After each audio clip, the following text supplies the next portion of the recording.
I just want to be someone that people care about watching, and I feel I'm a good actor. Most people remember Jan-Michael Vincent as the handsome pilot sitting behind the controls of Airwolf, the mysterious hero with piercing blue eyes and a voice that seemed carved from stone.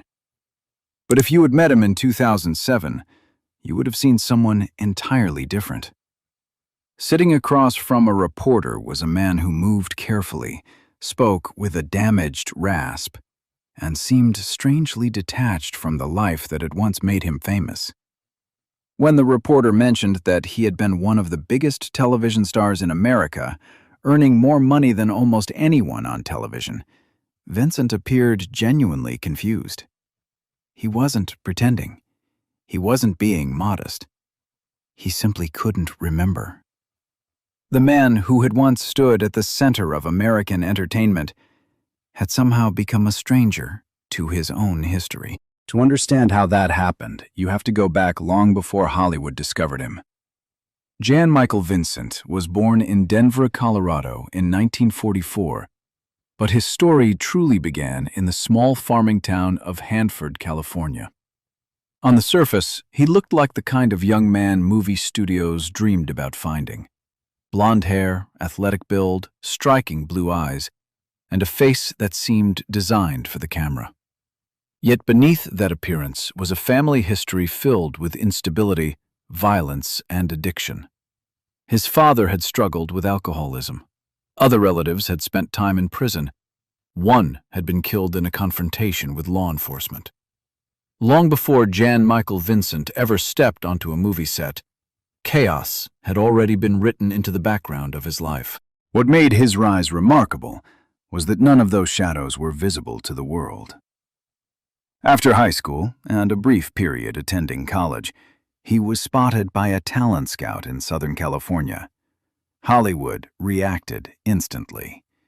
Universal Studios signed him, sensing something that was difficult to define but impossible to ignore. He wasn't just handsome. There was a natural intensity in him, a quiet confidence that cameras seemed to love. Unlike many young actors who needed years to learn screen presence, Vincent appeared to possess it instinctively. Throughout the late 1960s and early 1970s, he built a reputation as one of the most promising young actors in Hollywood. He shared the screen with legends like John Wayne, Rock Hudson, Charles Bronson, Robert Mitchum, and Gene Hackman. More importantly, he held his own.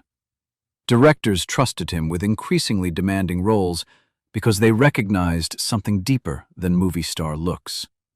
There was authenticity in his performances, a feeling that he understood the loneliness, rebellion, and restlessness of the characters he portrayed because he carried those same qualities within himself. By the end of the 1970s, Jan-Michael Vincent seemed destined for a career that could last decades.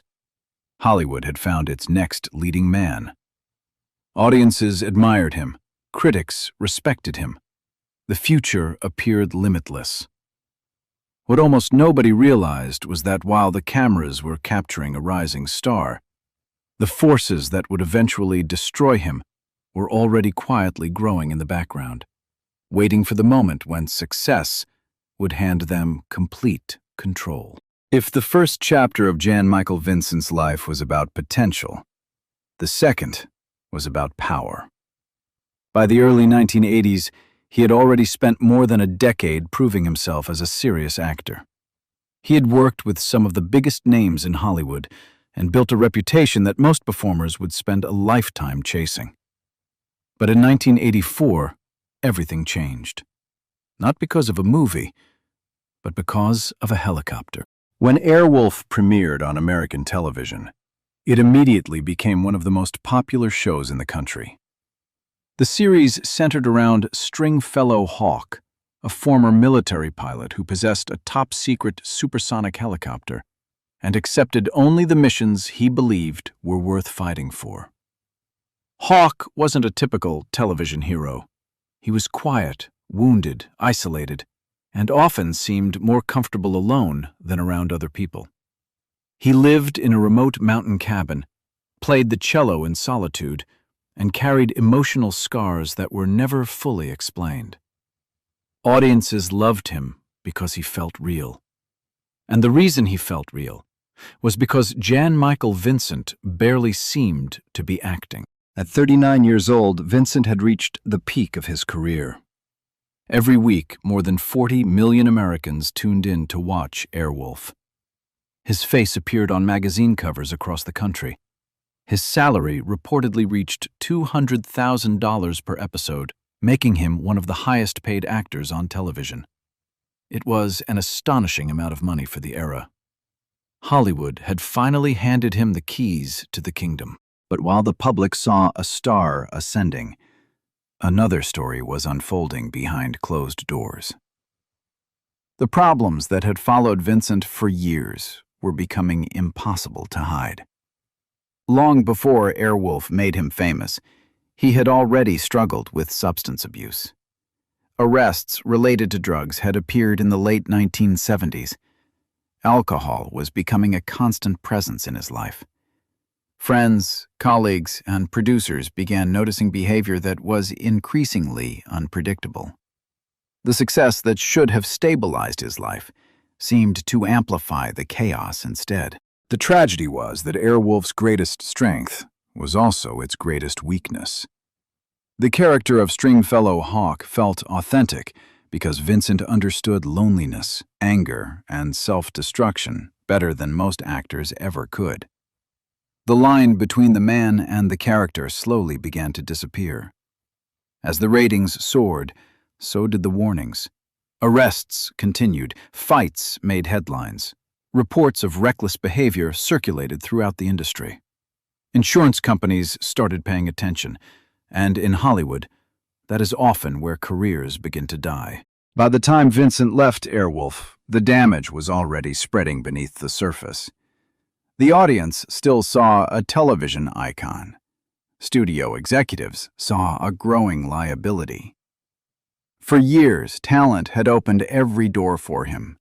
Now, for the first time, those doors were beginning to close. And the worst was still ahead. The accident that would permanently change his life had not happened yet, but the road leading toward it had already begun. For most actors, a declining career happens gradually. The phone rings less often. The leading roles become supporting roles. The magazine covers disappear. Jan-Michael Vincent had already begun experiencing that reality by the late 1980s. The blockbuster television success of Airwolf was behind him, and Hollywood was becoming increasingly hesitant to trust him with major productions. But even then, there was still a path back. He was only in his 40s. His talent had not vanished. His screen presence was still undeniable. There was time to rebuild. Then came one night in 1996, and everything changed forever.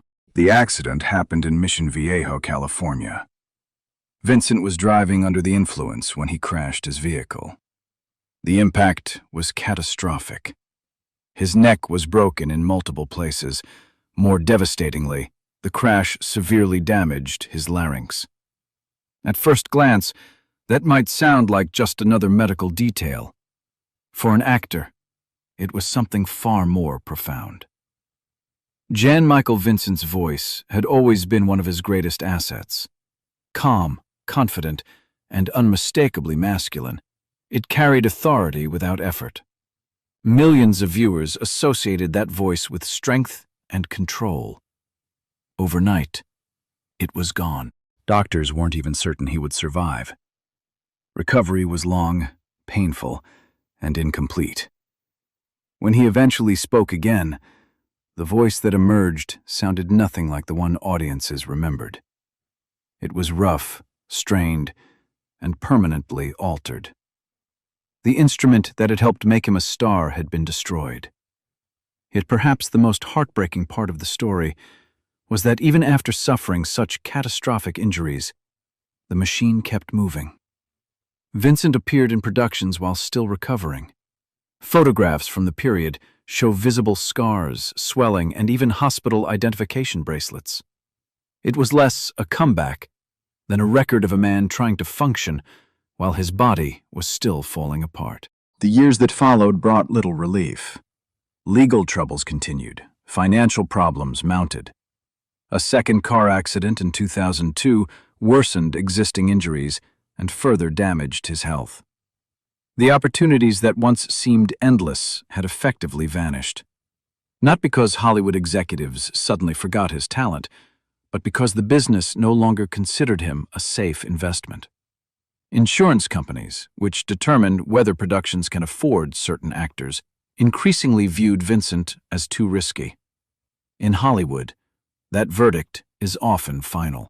Then came another cruel blow.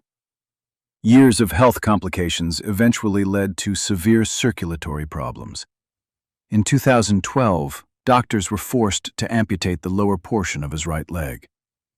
The man who had once surfed oceans, flown helicopters on television, and embodied rugged American independence, now relied on a wheelchair and a prosthetic limb. By that point, the transformation was almost impossible to comprehend. The handsome star who had once seemed larger than life was disappearing piece by piece.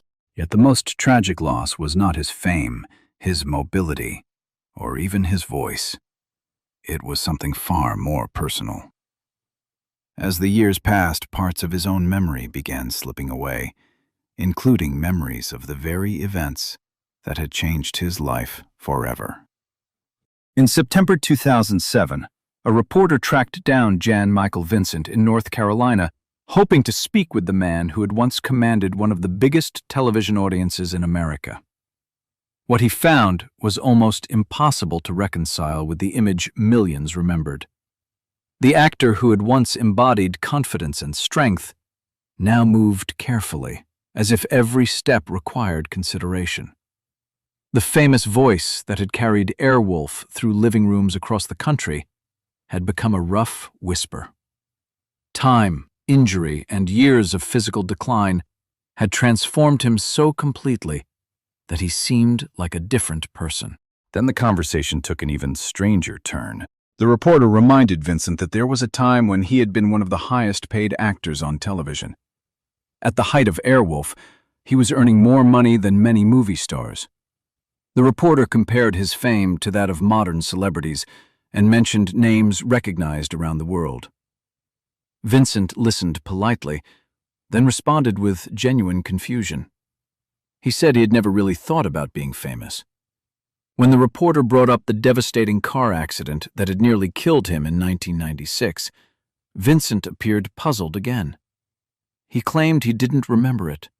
Not the crash, not the hospital, not the surgeries, not the long recovery. One of the most important events of his entire life had simply vanished from his memory. That moment changes how you see everything that came before. For years, people had looked at Jan-Michael Vincent's story as a cautionary tale about fame, addiction, and self-destruction. But sitting there in 2007 was a man who could no longer fully access the tragedy that had defined his later years. Whether because of head trauma, substance abuse, or the brain's own defense mechanisms, entire chapters of his life had disappeared.